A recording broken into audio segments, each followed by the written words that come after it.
L'anomalie commence par un contraste de télémétrie. Sur les écrans du Centre spatial de Toulouse, les acclamations éclatent lorsque le rover Persévérance touche le sol martien. Mais si vous superposez cette euphorie locale à la carte radar globale de la Voie lactée, la signature thermique est terrifiante. Secteur par secteur, le balayage spectroscopique s'éteint.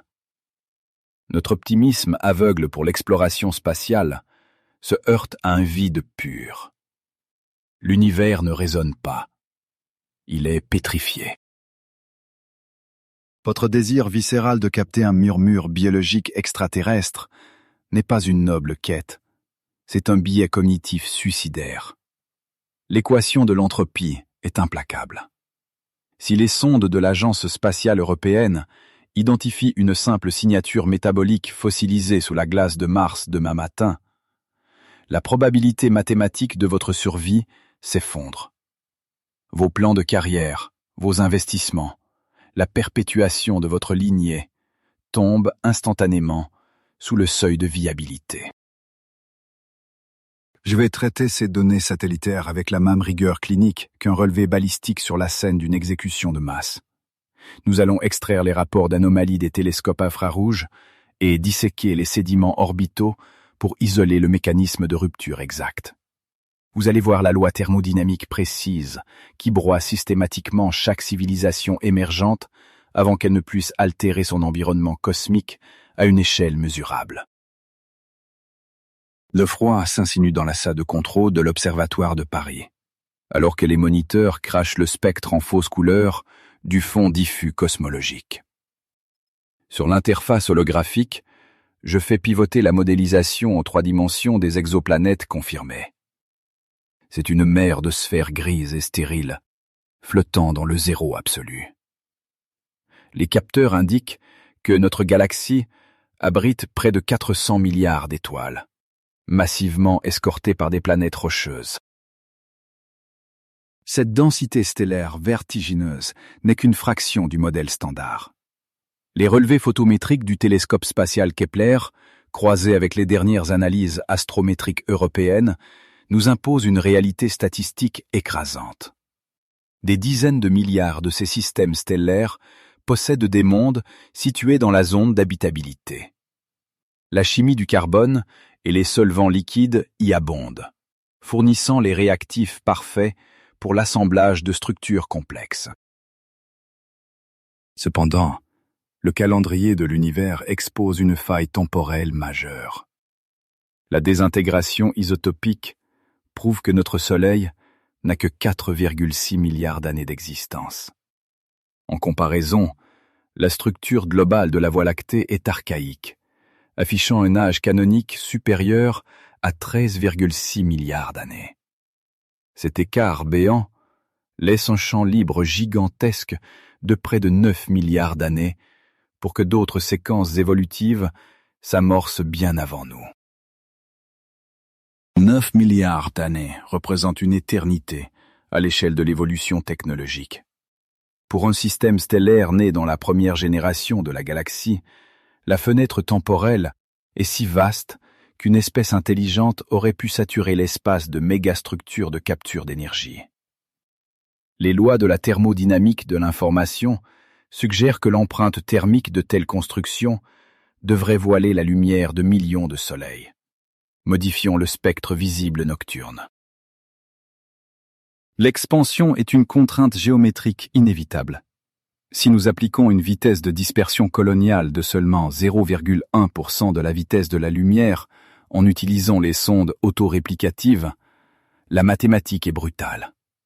La vitesse causale culmine à 299 792 458 mètres par seconde.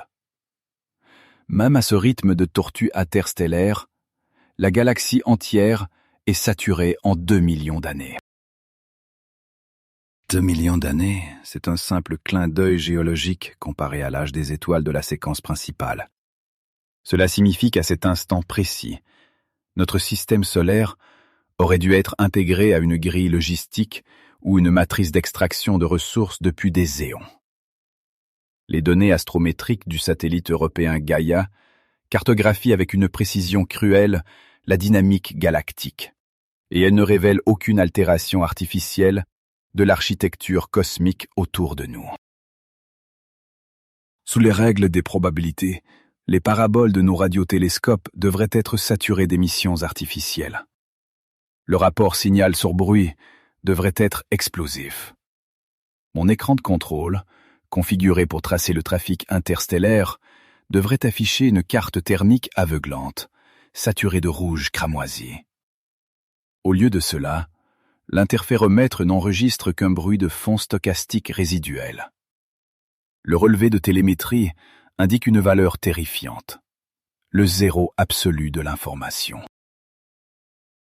Ce vide absolu sur les fréquences de l'hydrogène neutre défie les équations fondamentales de la physique et de l'astronomie moderne.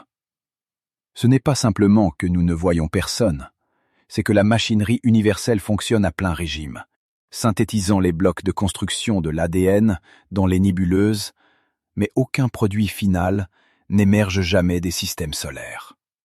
L'anomalie statistique est si profonde qu'elle exclut la possibilité d'un simple retard technologique. Nous ne sommes pas les premiers spectateurs de cet univers. Nous sommes les enquêteurs tardifs, marchant sur la plus vaste scène de crime concevable. L'horreur mathématique de notre situation se cristallise ici. La scène de meurtre parfaite est celle où il n'y a ni corps carbonisé, ni arme temporelle. Seulement une absence totale de bruit, là où il devrait y avoir un vacarme cosmique assourdissant. La galaxie entière a été cliniquement stérilisée par un processus que nous ignorons.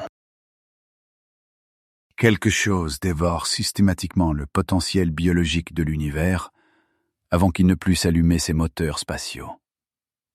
Si la probabilité d'émergence est si élevée, quelle est la nature exacte du broyeur gravitationnel ou biologique qui extermine 99,9% des civilisations? L'absence de signal radio n'est pas une anomalie de réception. C'est l'avertissement final et silencieux du grand filtre qui nous attend dans l'obscurité insondable. Ce silence externe n'est pas une simple erreur de lecture de nos interféromètres. C'est l'empreinte mathématique d'un effondrement systémique. Dans les sous-sols des archives de l'Institut de recherche en astrophysique et planétologie à Toulouse, nous traquons l'origine de cette anomalie. Sur mon bureau métallique, les dossiers de télémétrie s'empilent. Je ne cherche plus de signaux spatiaux. Je dissèque la mécanique probabiliste de notre propre existence pour comprendre ce vide sidéral. Sur le tableau blanc du laboratoire, j'ai tracé une ligne chronologique du développement biologique, de la poussière stellaire jusqu'au voyage interstellaire. L'erreur cognitive de l'humanité est de percevoir cette ligne comme une autoroute dégagée. Mon analyse démontre l'inverse. L'évolution n'est pas un chemin naturel. C'est une succession de barrières létales, où 99,9% des candidats subissent une extermination statistique méticuleuse et brutale. Le cadre théorique de ce nettoyage cosmique a été modélisé sous le concept du grand filtre.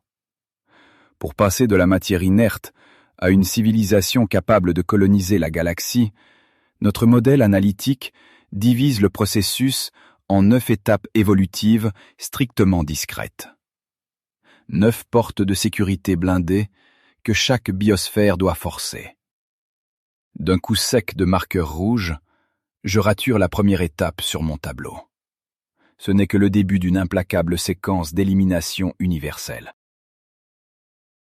Chacune de ces 9 portes exige une violation spectaculaire des lois de la thermodynamique. Il ne s'agit pas d'une simple adaptation biologique au milieu, mais d'un saut anthropique massif et hautement improbable. Le passage des acides aminés isolés à l'assemblage complexe de l'acide ribonucléique est une anomalie mathématique en soi. Le saut vers l'invention d'outils technologiques avancés en est une autre. La nature tend toujours vers le chaos stérile, jamais vers l'ingénierie dirigée. C'est ici que le mutisme de l'univers devient la clé de voûte de notre enquête. Puisque nos relevés de la Voie lactée affichent un vide total de technosignature, la déduction est stricte. Le silence absolu prouve qu'au moins l'une de ces 9 étapes évolutives est statistiquement infranchissable. Une véritable guillotine cosmique s'abat quelque part sur cette ligne, empêchant l'écrasante majorité des biosphères de générer une espèce spatialement active. L'univers censure la complexité. Chaque galaxie agit comme une vaste centrifugeuse gravitationnelle qui sépare la matière morte de la vie. Mais notre filtre opère comme un broyeur secondaire. En observant les données spectrales des exoplanètes rocheuses, je constate que les conditions de base sont souvent réunies. La chimie organique basique est dramatiquement banale. Cette banalité rend la barrière d'autant plus oppressante. Le mécanisme d'abattage ne cible pas les roches inertes, il cible précisément les métabolismes. Je trace une ligne rouge épaisse au milieu de mon tableau, séparant notre passé biologique de notre futur technologique. Si ce goulot d'étranglement mortel se situe derrière nous, dans notre sillage évolutif, la donne change radicalement. Prenons l'apparition des cellules eucaryotes, survenues sur Terre il y a environ 2,7 milliards d'années. Cet assemblage symbiotique relève d'un pur accident de parcours, un bug si rare qu'il a paralysé l'évolution pendant une éternité. Si l'émergence de la cellule complexe est effectivement la véritable nature du grand filtre, alors la Terre est une anomalie statistique absolue. Cela signifierait que l'humanité a déjà rampé à travers le champ de mines. Nous aurions survécu, à notre insu, au peloton d'exécution qui décime le cosmos tout entier. Notre existence ne serait pas le produit prévisible d'un processus biologique naturel, mais l'heureuse miraculée d'une loterie sanglante opérée à l'échelle d'un superamas. Dans cette hypothèse spécifique, la froideur clinique de mon bureau à Toulouse trouve un écho rassurant dans le vide spatial. L'absence de signal radio devient presque un soulagement, car elle confirme que le tueur originel est mort, ou que nous l'avons définitivement distancé. Être la seule anomalie survivante dans un rayon de 13,6 milliards d'années-lumière est un fardeau effrayant. Mais c'est le seul scénario mathématique qui nous garantit un avenir à long terme. Mais je vous l'affirme, l'analyse stricte des probabilités m'interdit tout optimisme prématuré. Je fixe la partie droite du tableau, celle qui s'étend vers notre avenir proche. Que se passe-t-il si la création d'une cellule complexe n'est qu'un test de routine pour l'univers? Si l'obstacle absolu n'est pas la biologie fondamentale, mais la transition vers la colonisation interplanétaire? La ligne d'anéantissement ne se trouverait donc pas enfouie dans nos lointaines archives fossiles. Le marqueur grince contre la surface blanche, alors que j'encercle notre position actuelle, au bord de l'ère de l'information. Nous sommes au stade de la civilisation technologique naissante. Nous jouons avec les lois de la physique nucléaire et quantique, persuadés de notre suprématie. Pourtant, l'absence absolue de civilisation comparable suggère que cette phase précise est le corridor de la mort. Toutes les autres espèces sont arrivées exactement ici, avant de s'éteindre soudainement. L'investigation de ces relevés nous force à abandonner l'illusion d'une sécurité garantie. L'espace n'est pas un berceau vide attendant notre éveil. C'est un laboratoire clinique où chaque culture bactérienne finit par atteindre sa propre limite de toxicité et s'auto-détruire. Nos télescopes ne mesurent pas un simple espace vide. Ils enregistrent le résultat final d'une équation d'extinction que l'humanité est sur le point de résoudre à ses propres dépens. Le silence est un avertissement. Pour localiser ce mur fatal de probabilité, il ne vous suffit plus d'écouter les étoiles lointaines. Il nous faut une scène de crime plus proche, un cadavre planétaire accessible dont l'autopsie géologique validera notre survie ou notre chute. Si la vie est facile à démarrer, la condamnation est inévitable. L'endroit idéal pour vérifier cette fréquence d'émergence se trouve juste dans notre voisinage orbital. Le sol stérile d'un astre mort voisin détient la clé de notre sentence. Pour valider cette sentence mathématique terrifiante, l'analyse théorique des probabilités cosmiques doit céder la place à l'investigation balistique de Terra. Nous n'avons plus besoin de scruter le vide lointain. L'abattoir parfait se trouve dans notre voisinage orbital immédiat. Les simulations tridimensionnelles du sol martien projetées devant moi, ciblant les coordonnées précises du cratère G0, dévoilent un désert de poussière d'oxyde de fer balayé par des vents glaciaux. Sur ces écrans de contrôle, je lance l'inversion chronologique stricte des modèles kymatiques. Les strates géologiques rouges se parent soudainement d'un bleu profond. L'atmosphère s'épaissit et la température grimpe. La froide réalité de cette télémétrie nous révèle une vérité insoutenable. La Terre et Mars naquirent comme des jumelles géologiques. Le meurtre systématique de cette seconde sphère rocheuse nous offre la clé forensique pour comprendre l'inévitabilité de notre propre fin. L'autopsie géologique de cette voisine décédée est sans équivoque. Il y a 3,5 milliards d'années, les données stratigraphiques formelles extraites par nos sondes montrent une magnétosphère pleinement fonctionnelle. Ce bouclier invisible protégeait de vastes bassins océaniques peu profonds, dont la superficie cumulée égalait celle de notre mer Méditerranée. L'eau liquide, ce solvant universel de la biologie, recouvrait une surface aujourd'hui totalement desséchée et irradiée. Le tableau clinique de cette époque primordiale indique que l'environnement martien n'était pas seulement habitable. Il était littéralement gorgé des éléments constitutifs de la vie. L'analyse spectrographique des minéraux argileux démontre une chimie prébiotique d'une richesse stupéfiante.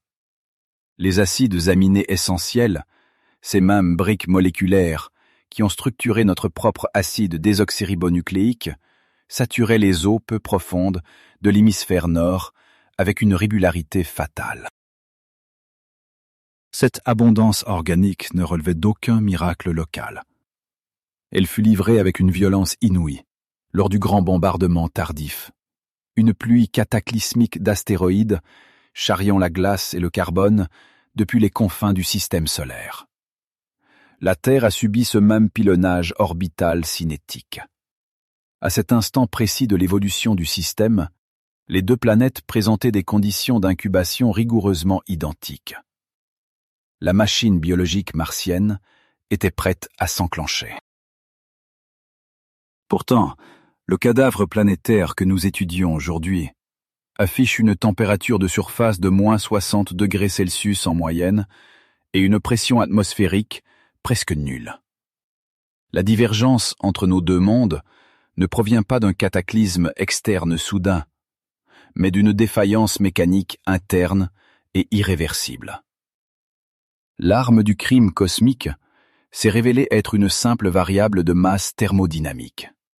Mars, trop petite, s'est refroidie de l'intérieur de manière prématurée. La perte de la dynamique de convection au sein du noyau martien a signé l'arrêt de mort inéluctable de la planète. En se solidifiant, le cœur métallique a provoqué l'effondrement total de la dynamo interne et de son bouclier magnétique protecteur. Soudainement exposée, l'atmosphère primitive a été brutalement disséquée par le rayonnement continu du vent solaire. Les capteurs d'ions lourds estiment que ce souffle radioactif à arracher les gaz à une vitesse de 100 grammes par seconde. Ce processus d'écorchement atmosphérique s'est poursuivi implacablement pendant des millions d'années. L'hydrogène s'est échappé dans le vide spatial, brisant les molécules d'eau, tandis que l'oxygène résiduel s'est lié au fer de la croûte, donnant à la planète sa couleur de sang séché. L'univers a méthodiquement stérilisé cette sphère, évaporant ses océans et bombardant sa surface de radiations létales, supprimant chirurgicalement toute possibilité de survie pour une forme de vie de surface. Toutefois, pour la planétologie forensique, ce génocide orbital représente une aubaine analytique absolue.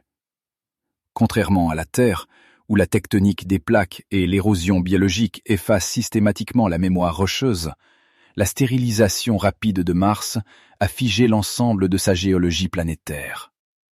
L'absence de mouvements tectoniques et d'eau liquide a transformé cette sphère en une chambre froide gigantesque, une capsule temporelle parfaite pour notre investigation astrobiologique. Les roches sédimentaires du cratère G0 que nous examinons aujourd'hui sont restées parfaitement intactes depuis l'instant précis de la catastrophe magnétique. Elles conservent la signature chimique exacte des premiers milliards d'années du système solaire. Si la vie parvient à franchir facilement la première étape de l'évolution, le passage de la chimie inerte à la biologie cellulaire, elle a obligatoirement laissé des traces dans cette argile avant que l'atmosphère ne soit annihilée. L'horreur cosmique de notre situation se dessine dans ce contraste mathématique brutal. Nous fouillons les entrailles d'une planète morte avec l'espoir tenace d'y trouver les stigmates d'une vie ancienne, oubliant que cette découverte validerait le pire des scénarios statistiques.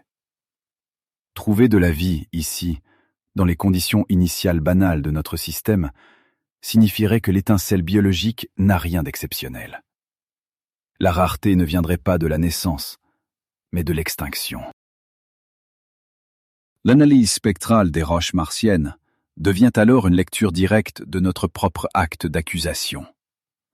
Si l'abiogénèse, la création spontanée du vivant, s'est produite 2 fois de manière indépendante autour de la même étoile commune, l'univers tout entier doit foisonner de milliards de berceaux similaires.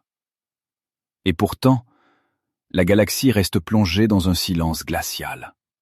Ce paradoxe mathématique insoutenable resserre violemment l'étau autour de notre civilisation technologique. À travers la lentille du microscope électronique, chaque grain de poussière martienne est disséqué à la recherche d'une anomalie métabolique fossilisée. Je ne scrute pas une simple curiosité géologique. Je cherche l'empreinte balistique qui condamnerait notre propre espèce. Si nous trouvons l'analogue martien d'une cyanobactérie dans ces sédiments immobiles, cela prouvera que le goulot d'étranglement qui extermine implacablement les civilisations galactiques se trouve, hélas, devant nous. La scène de crime cosmique est délimitée, et les prélèvements stratigraphiques ont été effectués avec précision. Il ne nous reste plus qu'à attendre le verdict clinique des spectromètres de masse sur le moindre déséquilibre chimique fossile. Nous sommes suspendus à l'analyse de ces échantillons de basalte noirci. La découverte d'un microbe mort il y a des milliards d'années sous les glaces martiennes ne sera pas un triomphe, mais la confirmation clinique de notre anéantissement imminent. Le sas de confinement du laboratoire de l'Agence spatiale européenne est scellé sous vide. Face à moi, de l'autre côté du verre blindé, un bras robotique extrait délicatement la carotte de basalte noircie que vous et moi attendions avec tant d'appréhension. Le ronronnement des filtres à air est le seul son qui rompt le silence clinique de la pièce. Nous ne cherchons pas de grands squelettes. Nous traquons une anomalie invisible à l'œil nu. L'écran de contrôle principal s'illumine avec les premières images du microscope à balayage électronique. L'objectif plonge vertigineusement au cœur de la matrice minérale, grossissant la roche jusqu'à l'échelle nanométrique. Soudain, au milieu des cristaux de silice chaotiques, une structure d'une régularité effrayante apparaît. Des formations tubulaires entrelacées, d'une symétrie qui heurte violemment les lois du hasard thermodynamique. C'est l'instant précis où tout bascule. L'appareil vient d'enregistrer un déséquilibre chimique flagrant, une violation locale de l'entropie qui ne devrait pas exister dans un univers purement inerte. L'horreur ne réside pas dans l'aspect de ces minuscules filaments, mais dans l'anomalie mathématique qu'ils représentent. À cet instant, la salle de contrôle bascule dans un silence mortel. L'anomalie est là, sous nos yeux, figée dans la roche. En planétologie forensique, vous devez comprendre que la morphologie d'une roche peut mentir. La validation définitive d'un fossile extraterrestre ne se fait jamais sur sa simple forme visuelle, souvent trompeuse. Le véritable juge de paix est le spectromètre de masse, un instrument impitoyable qui décompose la matière atome par atome. Notre cible d'investigation est précise. Nous recherchons un fractionnement isotopique spécifique entre le carbone 12 et le carbone 13. Le spectromètre commence son analyse destructive, vaporisant une fraction microscopique de l'échantillon martien. Les données s'affichent sous forme de pics spectraux froids et irréfutables. Dans un système purement géologique et sans vie, les isotopes lourds et légers du carbone se répartissent selon une courbe de probabilité stricte. Toute déviation par rapport à cette norme minérale signifierait l'intervention de processus extérieurs d'une efficacité redoutable. L'analyse révèle immédiatement une chute brutale du ratio isotopique. L'échantillon est anormalement saturé en carbone 12. La mécanique est pourtant simple. La vie biologique possède une préférence thermodynamique absolue pour l'incorporation de l'isotope le plus léger. Il demande moins d'énergie pour rompre ses liaisons chimiques. Ce ratio faussé que nous lisons sur les écrans de télémétrie est la signature incontestable d'un métabolisme très ancien. La roche basaltique ne contient pas seulement un motif curieux. Elle abrite le cadavre chimique d'un organisme qui s'est nourri et a respiré. Nous contemplons les restes d'une cyanobactérie martienne qui prospérait il y a plus de 3 milliards d'années. Cet enregistrement spectral est l'équivalent d'une empreinte digitale sanglante laissée sur la scène de crime. Il valide l'existence d'une machine biologique microscopique née dans la boue d'un monde lointain. La découverte de ce sol stromatolite microscopique bouleverse l'intégralité de notre équation de survie. Son profil génomique déduit prouve qu'il s'agit d'un vestige de vie monocellulaire apparu de manière totalement indépendante de la panspermie terrestre. Il n'y a eu aucune contamination croisée par des météorites errantes. La vie s'est allumée spontanément sur 2 planètes voisines à partir des mêmes briques de base avec une effrayante facilité. Cette indépendance évolutive est le clou dans le cercueil de notre exceptionnalité. Elle prouve cliniquement que l'abiogénèse, c'est-à-dire la création de la vie biologique à partir de matière inerte, est un processus chimique totalement banal à l'échelle galactique. L'univers n'a pas besoin d'un miracle pour enfanter des cellules. Il n'a besoin que d'eau liquide, de chaleur et de quelques acides aminés.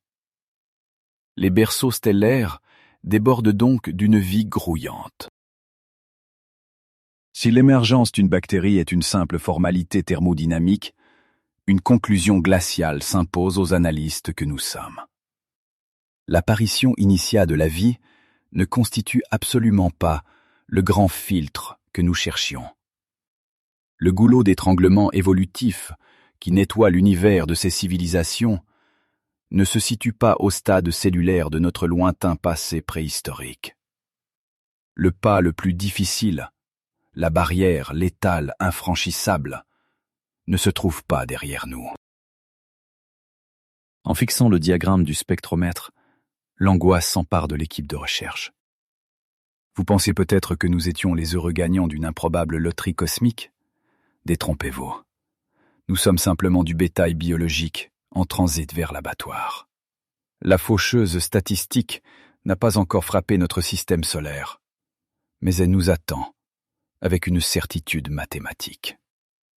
L'existence de ce modeste fossile garantit un cimetière galactique effrayant. Chaque fragment de carbone 12 piégé dans cette matrice minérale murmure une vérité indicible. Des milliards de civilisations ont dû émerger avec la même facilité déconcertante que cette bactérie. Elles ont dû bâtir des cités, maîtriser l'atome, scruter les étoiles. Et pourtant, notre ciel demeure désespérément muet et vide. Quelque chose d'une violence inconcevable les a méthodiquement effacés de la réalité avant qu'elles ne puissent propager leur voix dans le vide. L'échantillon de basalte retourne lentement dans l'obscurité de son cylindre de confinement. L'investigation forensique a livré son verdict clinique et irréfutable. L'arme du crime n'est pas la stérilité de la matière inerte. L'univers fabrique la vie avec une désinvolture industrielle, pour ensuite l'annihiler massivement à un stade de développement ultérieur. Le filtre est toujours actif, invisible, tapi dans les ténèbres spatiales et prêt à frapper à tout instant. Cette découverte macabre sous la glace de Mars ferme la porte à nos illusions infantiles. Nous savons désormais que le tueur cosmique n'a pas encore ciblé la Terre, mais son mode opératoire est en marche. La question n'est plus de savoir si nous sommes seuls dans la Voie lactée. La seule interrogation mathématique valable qui subsiste sur nos écrans de contrôle est de découvrir quelle forme prendra cette guillotine invisible lorsque notre tour d'exécution viendra inévitablement. La confirmation d'une genèse biologique martienne résonne comme une sentence définitive dans les couloirs du Centre national d'études spatiales. L'éclairage stroboscopique rouge des alarmes silencieuses balaie mon visage et les terminaux de contrôle. La banalité chimique de la vie, prouvée par un simple fragment de roche basaltique, vient de bouleverser nos modèles prédictifs. La faucheuse n'est pas derrière nous. Sur mes moniteurs, les courbes de nos simulations de survie s'effondrent en temps réel. La probabilité de pérennité de l'espèce humaine chute de manière asymétrique le long d'un axe logarithmique avant de s'écraser sur un plateau mortel proche du zéro absolu. Si l'univers fabrique des acides aminés avec une désinvolture industrielle, notre absence de voisins cosmiques devient une aberration terrifiante. Nous avons toujours cru que la naissance de la conscience constituait le miracle le plus rare de la création spatiale. Les relevés de télémétrie actuels nous hurlent l'exact opposé. L'émergence biologique est une simple formalité thermodynamique, une équation résolue à l'infini dans le cosmos. C'est l'anéantissement qui représente la seule constante absolue. Si la vie naît partout, c'est que la mort l'attend systématiquement au tournant. Le graphique sanglant sur mon écran principal illustre la cruauté de cette mécanique. L'univers tolère l'existence de la moisissure bactérienne, mais il extermine méthodiquement toute structure complexe cherchant à s'étendre. Le silence oppressant de la galaxie n'est pas le fruit du hasard. C'est le résultat clinique d'un processus de nettoyage à l'échelle cosmologique. Une loi physique inévitable qui broie l'ambition évolutive.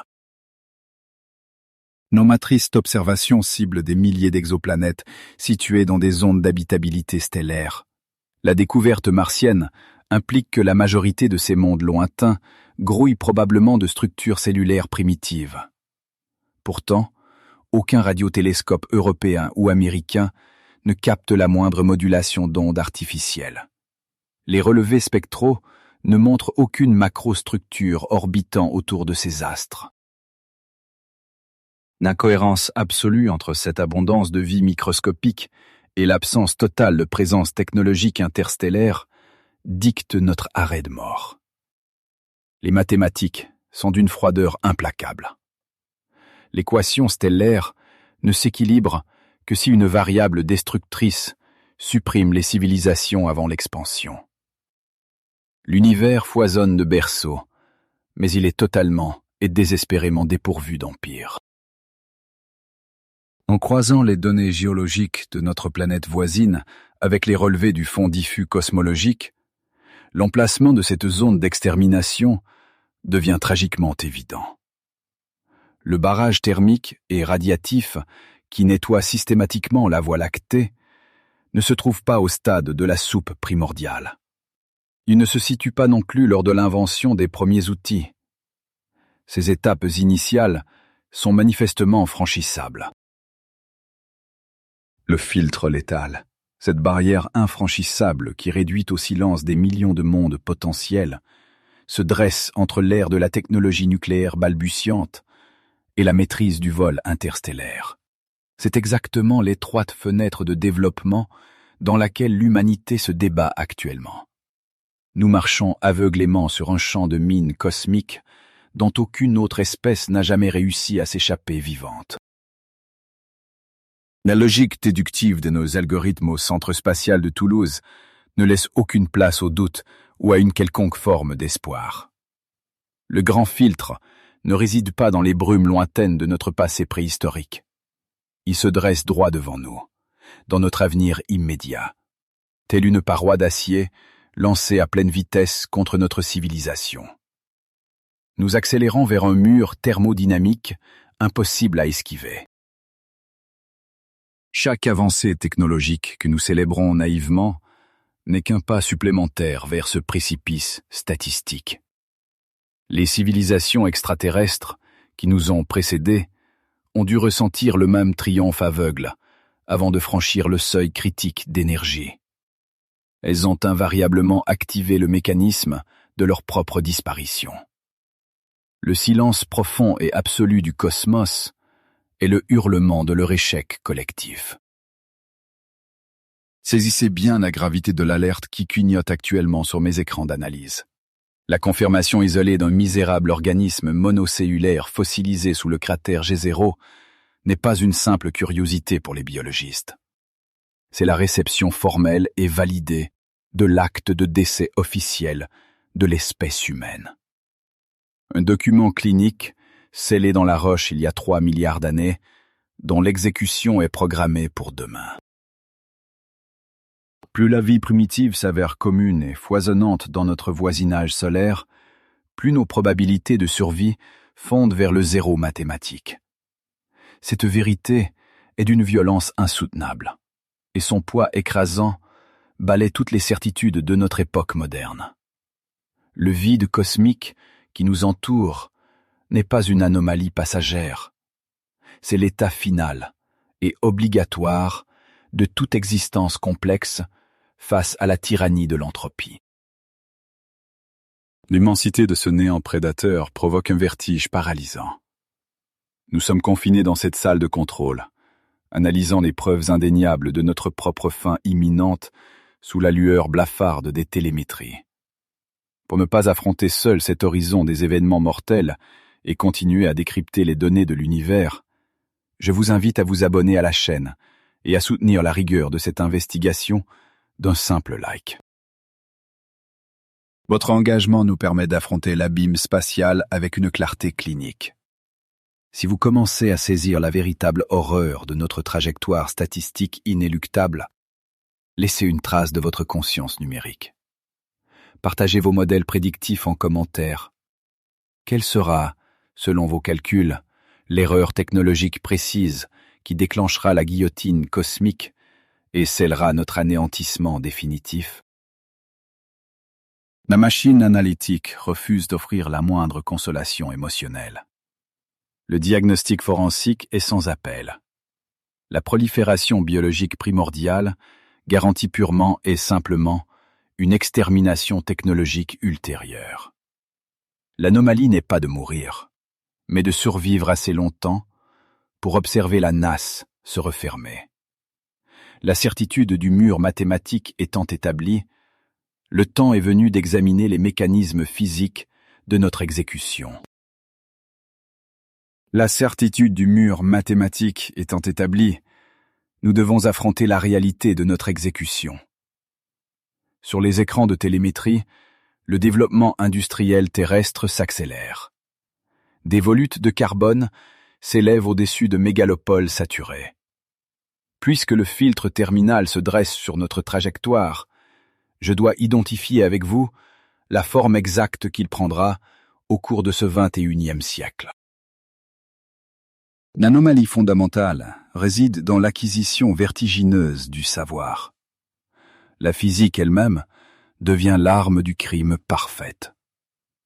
Dès qu'une espèce technologique déchiffre les lois immuables de l'univers, elle s'empare simultanément du pouvoir de les briser. Ce n'est plus la nature qui nous menace de ces cataclysmes imprévisibles. Nous forgeons de nos propres mains les instruments de notre effacement total. La froideur des données est terrifiante. L'évolution technologique n'est pas une libération, c'est une accélération vers l'abîme thermodynamique. Sur mes graphiques d'analyse prédictive, la courbe de consommation énergétique grimpe de façon exponentielle. Nous tentons désespérément d'atteindre le statut d'une civilisation de type 1 sur l'échelle de Kardashev, cherchant à exploiter toute l'énergie de notre planète. Mais les lois de la thermodynamique exigent leur tribut mortel. Le bilan radiatif d'une telle civilisation provoque invariablement un épuisement thermique irréversible de sa biosphère haute. La dissipation énergétique génère une chaleur résiduelle que notre atmosphère ne pourra plus évacuer vers le vide spatial. L'effondrement final est dicté par la limite physique et infranchissable de la dissipation thermique globale. Si nous survivons à la cuisson lente de notre propre atmosphère, un autre vecteur de létalité s'illumine sur nos radars. Le scalpel de l'extinction se fait à l'heure microscopique.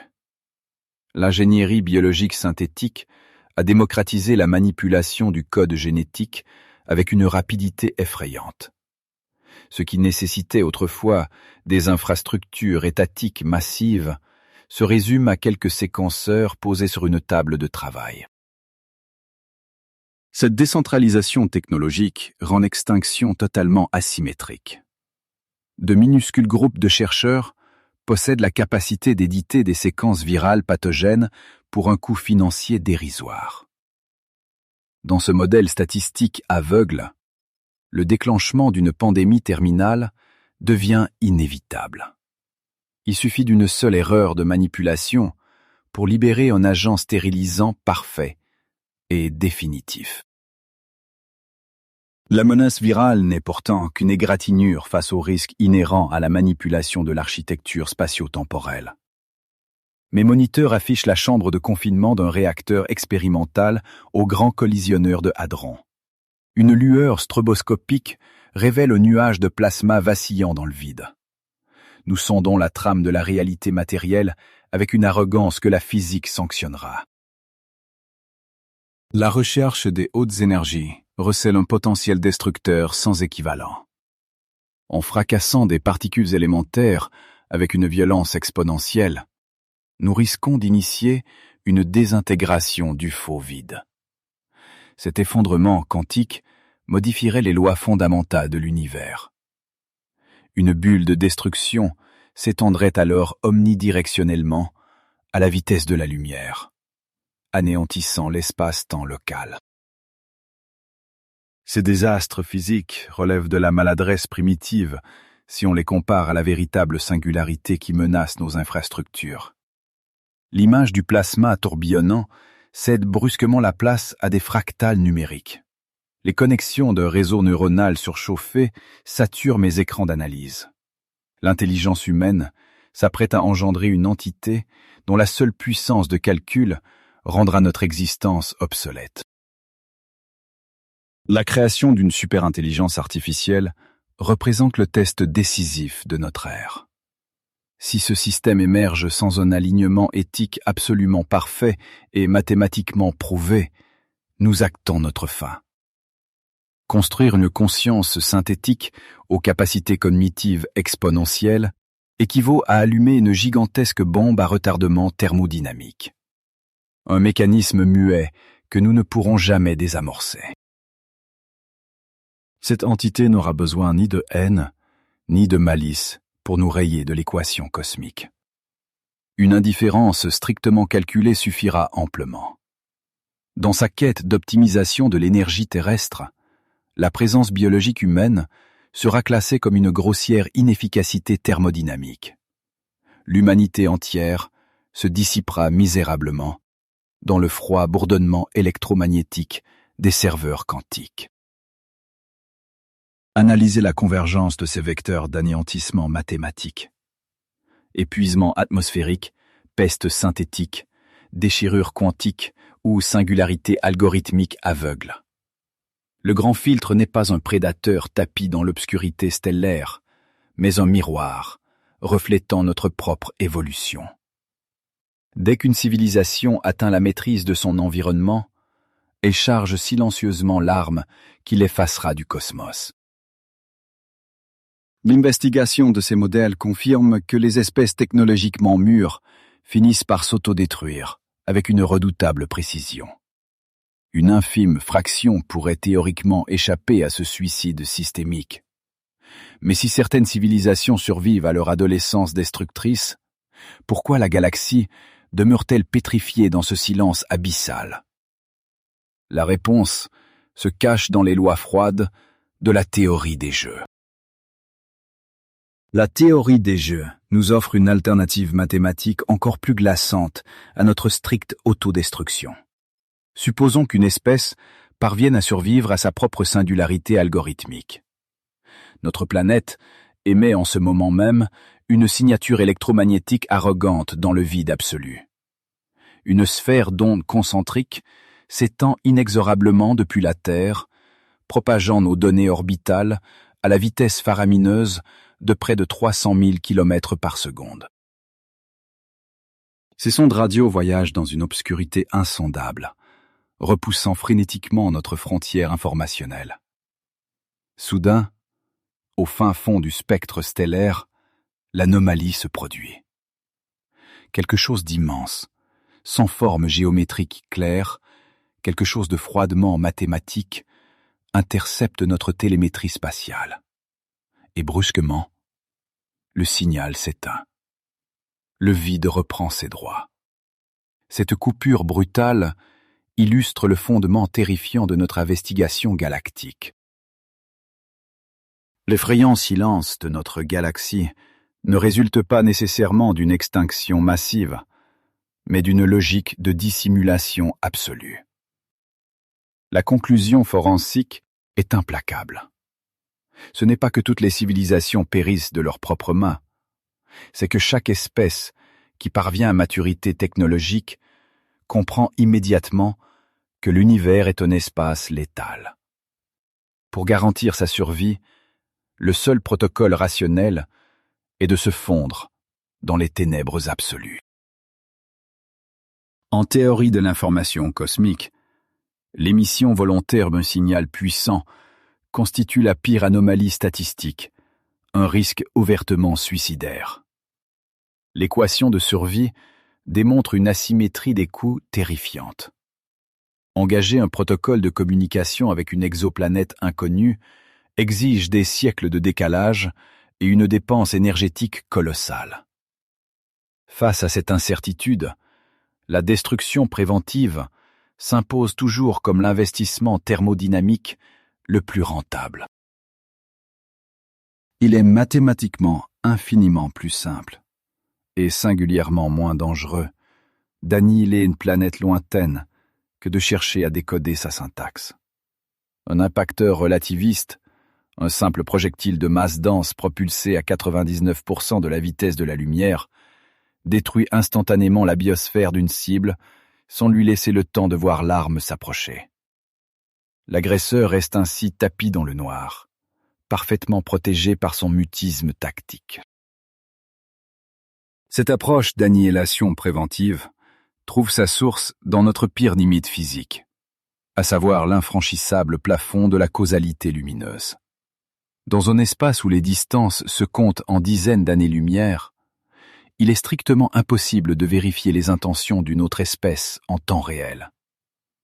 Cette latence incompressible crée une chaîne de suspicion mutuelle qui empoisonne irrémédiablement toute tentative diplomatique avant même sa conception. L'analyse de cette matrice stratégique ne laisse aucune place à l'altruisme cosmique. Dès que vous détectez une balise étrangère, vous savez que cette civilisation pourrait déjà avoir évolué et lancé une frappe interstellaire pendant que son signal voyageait vers vous. La théorie des jeux dicte que la seule réponse algorithmiquement correcte, la seule action qui garantit la préservation de votre propre espèce, est de tirer le premier dès la réception de la télémétrie adverse. Cette effroyable mécanique est régie par les super-prédateurs de notre Voie lactée. Les civilisations aînées, celles qui ont franchi le grand filtre il y a des centaines de millions d'années, ne sont pas des dieux bienveillants. Elles restent de simples structures biologiques ou cybernétiques, soumises aux lois implacables de la thermodynamique. La quantité de matière et d'énergie exploitable dans l'univers est une ressource rigoureusement finie et farouchement disputée. Pour ces entités millénaires, chaque nouvelle espèce émergente n'est rien d'autre qu'un futur concurrent parasitaire qui menace leur propre bilan radiatif. Par conséquent, elles opèrent comme des nettoyeurs silencieux, purgeant méticuleusement chaque secteur galactique. Leur survie à long terme nécessite la suppression systématique des civilisations juvéniles avant que ces dernières ne développent la capacité de monopoliser l'énergie précieuse de leur étoile mère. Le vide assourdissant qui sature nos radiotélescopes prend soudain une dimension cauchemardesque. L'absence de mégastructures ou de balises interstellaires ne témoigne pas de la stérilité cosmique que nous espérions naïvement. L'investigation rigoureuse de ces données nous force à redéfinir la nature même de la Voie lactée. Ce n'est pas un cimetière vide et paisible, mais une immense zone de guerre furtive soumise à une tension gravitationnelle insoutenable. Chaque étoile que vous observez dans le ciel nocturne abrite potentiellement des mondes terrifiés, silencieux, qui retiennent leur souffle électromagnétique. Dans cet environnement d'hostilité absolue, toute anomalie technologique est immédiatement traquée et neutralisée. Le simple fait d'émettre des fréquences radio pour affirmer notre existence revient à allumer un projecteur géant au milieu d'une forêt plongée dans l'obscurité, grouillante de tireurs d'élite invisibles. Nous sommes l'espèce assez aberrante pour hurler notre position dans les ténèbres galactiques. Nos satellites sondent l'espace profond, avec l'innocence létale d'un enfant qui manipule un engin explosif non désamorcé. Nous appelons cela la recherche scientifique de nos origines, alors qu'en réalité, nous invitons l'apocalypse mathématique dans notre système stellaire. Chaque onde qui quitte notre orbite réduit drastiquement notre marge d'erreur face aux prédateurs. L'anomalie n'est plus l'absence de réponse, mais le fait que le verdict ne soit pas encore tombé sur notre planète. Nous sommes exposés, vulnérables, pris au piège par notre profonde ignorance des lois du silence cosmique. La télémétrie fatale est potentiellement en route depuis des décennies. Et lorsque le nettoyage orbital de notre système solaire débutera, nous ne le verrons pas arriver. La lumière de l'explosion nous parviendra en même temps que notre effacement total. La lumière de cette explosion hypothétique ne nous atteindra jamais avant l'onde de choc fatale. En observant les écrans de télémétrie ici, au Centre national d'études spatiales, je réalise à quel point notre aveuglement a été systématique. Nous avons construit des instruments toujours plus précis, non pas pour scruter l'abîme, mais pour y projeter nos propres chimères réconfortantes. La réalité des données balistiques cosmiques vient d'écraser notre arrogance. Pendant des décennies, nous avons traqué la moindre trace de vapeur d'eau avec nos télescopes orbitaux, espérant briser notre isolement. Mais l'investigation exhaustive de cette scène de crime galactique à l'échelle macroscopique a rendu son verdict final. Ce silence oppressant n'est pas une anomalie de nos capteurs de fréquence. C'est le résultat clinique d'une équation de sélection implacable, où la vie abondante équivaut invariablement à une extinction programmée. L'examen croisé des relevés astronomiques récents et des modèles probabilistes de la théorie de l'évolution démontre une vérité glaçante. Si l'univers foisonne de biologie, même sous sa forme la plus rudimentaire, alors la probabilité statistique de survie à long terme de l'humanité s'effondre littéralement sous le seuil critique de 0,1%. Nous n'avons strictement aucune marge de manœuvre face aux mathématiques pures de la thermodynamique. Les lois de la physique ne font preuve d'aucune malveillance à notre égard, car elles ne ressentent rien. L'univers n'est ni hostile, ni bienveillant. Il est simplement régi par de principes structurels incompressibles qui écrasent méthodiquement toute complexité biologique prolongée. L'entropie ne gagne pas par cruauté. Elle remet simplement chaque particule à sa place, précipitant les civilisations émergentes vers leur point de rupture inévitable. Sur la surface désolée de notre planète voisine, balayée par des tempêtes de poussière ocre, notre rover robotique continue de creuser. Il est le monument de fer et de silicium dédié à notre curiosité mortifère. Nous avons envoyé cette machine chercher l'arme cosmique qui nous condamnera.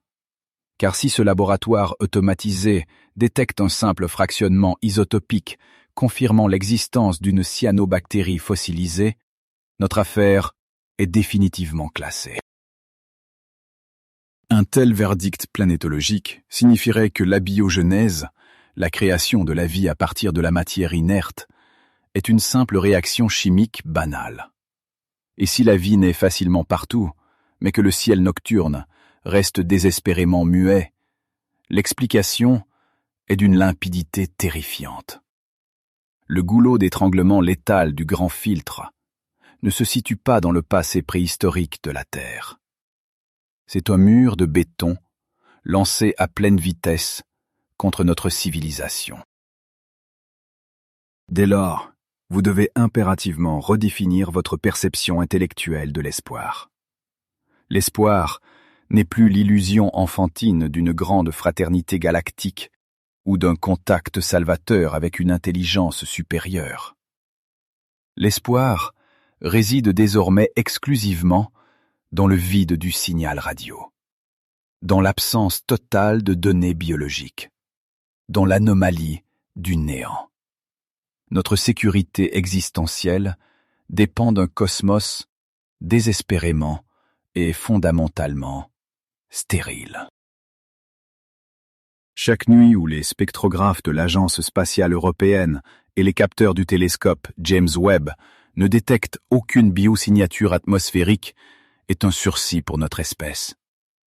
Chaque forage stratigraphique martien, qui ne remonte qu'un échantillon de basalte mort et irradié, est une victoire vitale et silencieuse.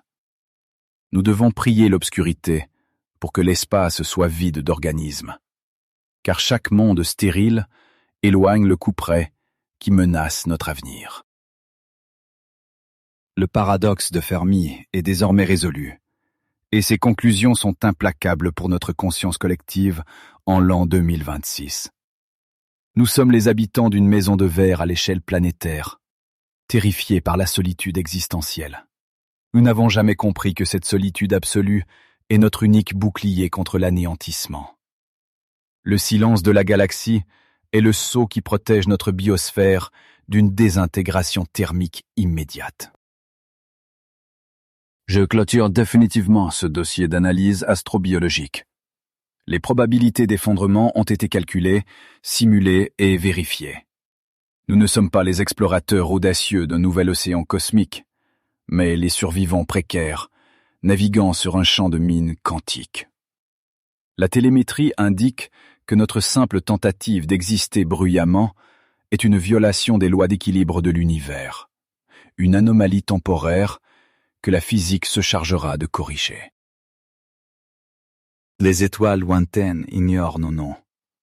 Elles ignorent nos sondes planétaires et nos espoirs géocentriques aveugles. L'ignorance cosmique de l'humanité a vécu sa dernière heure. Nous avons ouvert les yeux sur la plus vaste scène de crimes concevables et nous avons logiquement déduit que notre espèce figure sur le registre des futures victimes. Le peloton d'exécution est constitué par les équations mêmes qui régissent la matière, prête à effacer notre présence. La certitude statistique d'une menace ne laisse aucune place au déni. La menace grandit à mesure que notre technologie progresse vers les hautes énergies et l'intelligence artificielle autonome. La physique nous tend l'arme de notre propre suicide civilisationnel, emballé dans les promesses du progrès scientifique. Ce n'est qu'une question de temps avant qu'un de ces mécanismes ne déclenche l'effondrement local de notre système, purgeant cette région de l'espace. Je vous demande d'examiner ces données avec la plus grande froideur clinique. Si les instruments de mesure valident demain matin la présence d'une bactérie extraterrestre, signant notre arrêt de mort, qu'est-ce qui sera, selon vous, l'instrument exact de notre fin? La biologie synthétique? Une défaillance thermodynamique? Ou le tir préventif d'un prédateur silencieux? Partagez votre théorie sur le mode opératoire du grand filtre dans les commentaires de cette archive. L'univers continuera son expansion lente et glaciale, purgeant méticuleusement les erreurs statistiques que sont les civilisations émergentes. Nous ne sommes qu'une brève perturbation dans une machine d'extermination à l'échelle galactique. Et notre seule victoire réside dans la compréhension mathématique de notre fin. L'investigation est terminée. Les données sont archivées. Fin de transmission.